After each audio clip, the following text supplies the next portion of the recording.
নাকি স্বরাষ্ট্রমন্ত্রী সারা শুভ্র পায় বাংলাদেশের মানুষ জানতে চায়। মান স্পিকার আজকের স্বরাষ্ট্রমন্ত্রী নিজে তৃতীয় শ্রেণীর মাস্তান।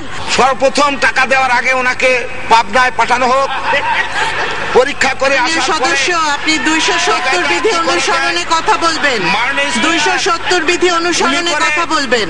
উনাকে আসলে ব্যক্তিগতভাবে বা দলীয়ভাবে বা দেশের একজন নাগরিক হিসেবে একটা পয়সা দেওয়া উচিত নয়।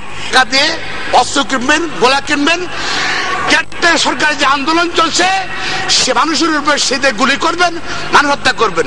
গোলা বারুদ কেনা অব্যাহত থাকবে। শুধু তাই নয়, যে শক্তির গোলা বারুদ আমরা ইতিমধ্যে ব্যবহার করছি তার চাইতে অধিকতর শক্তি সম্পন্ন গোলা বারুদ আহরণ করে ব্যবহার করে আমরা দেশ থেকে দুর্বৃত্তপনা তিরোহিত করব। সমস্ত আইন আজকে তাদের মাধ্যমে নিয়ন্ত্রিত হচ্ছে এবং এই আইনের শাসনকে আজকে এই সরকার সমস্ত কিছু ধূলিসাৎ করে দিয়েছে। বিচার বিভাগের স্বাধীনতা পাওয়া গেছে।